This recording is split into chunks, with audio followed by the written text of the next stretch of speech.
What's up, you guys? Welcome back to another episode of Prehistoric Companions.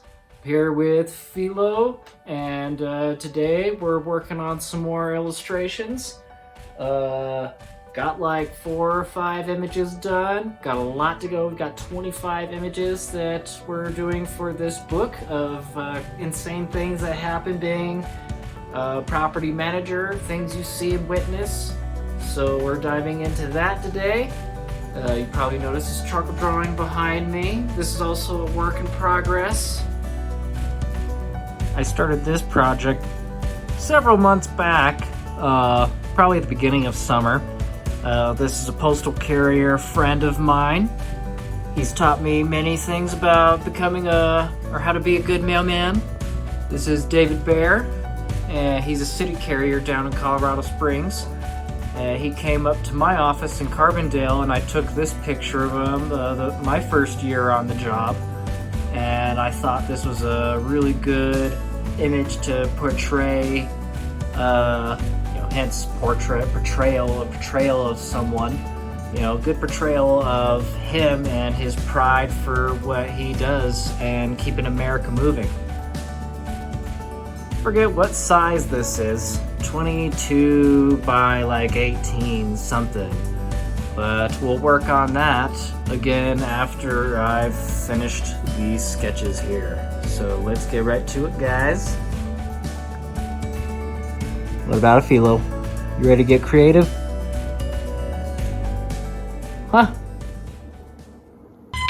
What's up, world? What's going on, YouTube? My name's Dylan Schultz. I'm a mailman, I'm an artist, and I'm a reptile keeper. If those things interest you, welcome to my channel and keep watching.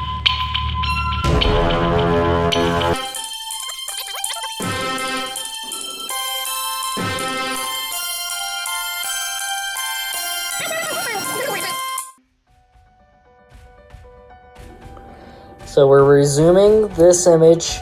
This is a woman. This story is called Carbon Monoxide Poisoning. This mother had gone grocery shopping and was preparing breakfast for her child and accidentally turned on the wrong burner on the stove, put her groceries on the stove, and just bad news bears. So let's finish this and move on to the next.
So a little art tip when you're trying to make things look three-dimensional or make things look like there's actual space is like the series of overlapping. So like, see how like this arm is covering like the other arm. So her left arm is in the foreground and her right arm is in the background.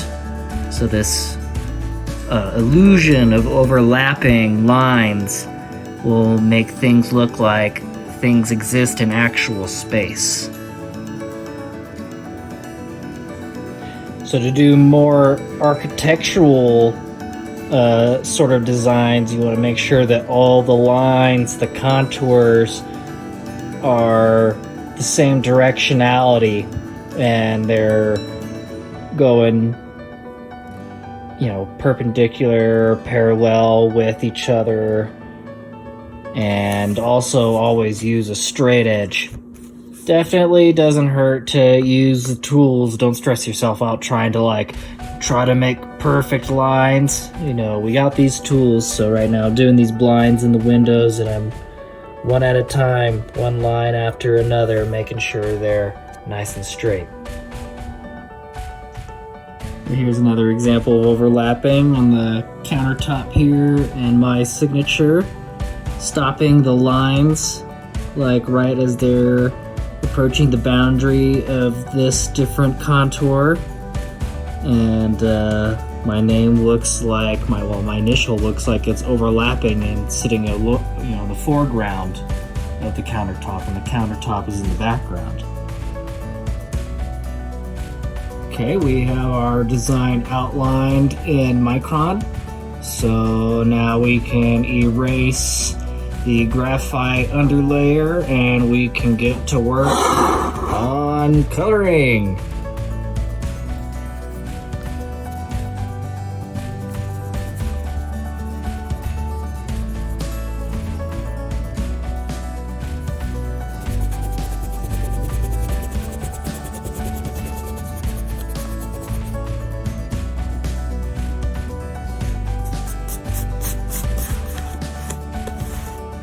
Dang it.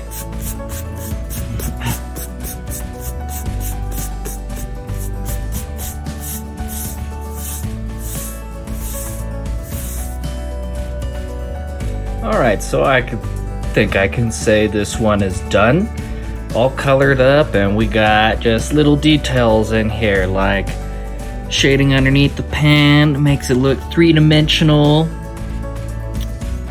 Like little shading by this bottle here on the countertop, or a little bit of shading under the eggs. We got to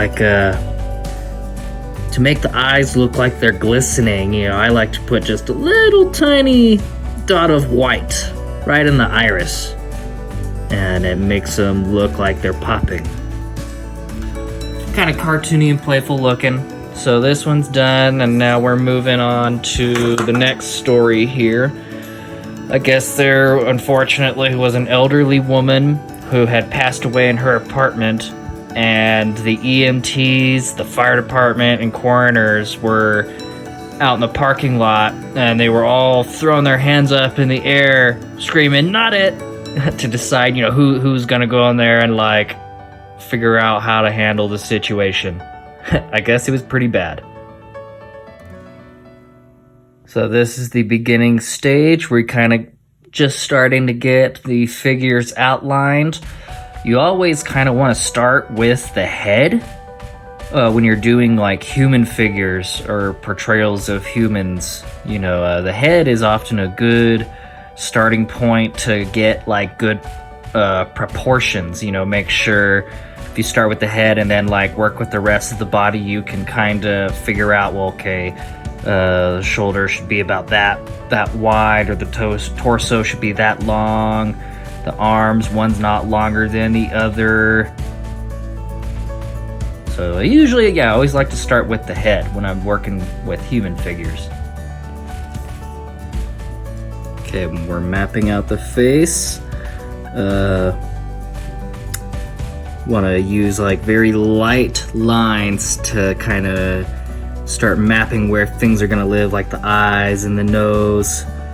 So do kind of crosshairs on the face, going to start kind of making the shape of the head. And then circles for these eyes, because I'm doing things more cartoony. I want the nose to maybe in there. The mouth will be kind of adjacent to the side, as we're not doing realism. We're doing kind of cartoony figure here.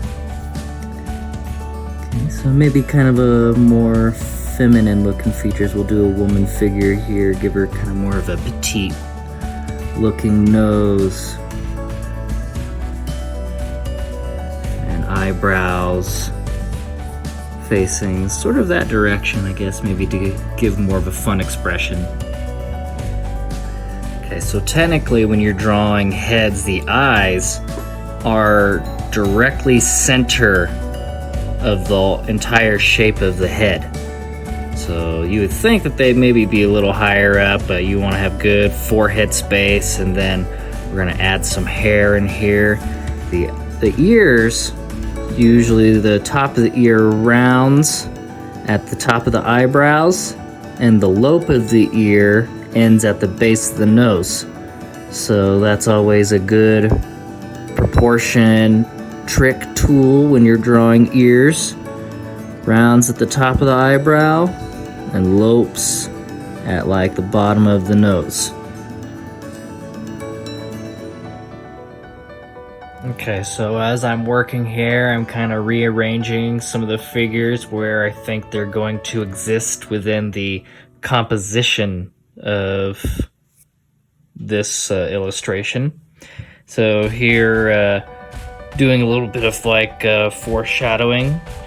We're just kind of approaching this more like a bird's eye view, sort of. So we're kind of exaggerating the forms. They're not really ideal human proportions. And that's kind of what I actually love about art, is that once you know the rules and how to make ideal proportions, how to draw a figure, then you can start exaggerating like proportions and creating your own like world or own figures and just have a lot of fun with it, get creative. So yeah, making him more like bird's eye view. He's not really that short, but we're starting to work on these firefighters here and kind of doing the same thing. Alright, so I have now these figures outlined in micron, just so that I can prevent further smudging as I'm working. As I'm like working over here, and then I want to work over here, and then I'm like smearing things all over the place. So definitely eraser and get things outlined, and then erase all that excess graphite. So then you're left with these clean figures. But once I erase them, then these lines aren't as definite as they were before, so I go over them again. And then we get these nice solid black lines.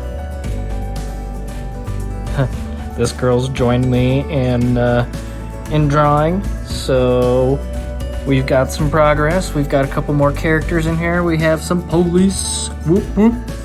We got some firefighters, the EMT, coroner. We'll have to do one more figure there. A little bit of stuff going on in the background. We'll get it all finalized with the micron. We'll get it colored and we'll call it done for today. My girl, because I need to pay attention to you some, don't I? Just can't be drawing all day, can we? So give me some love.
welcome back to another segment of Dishes with Dragons.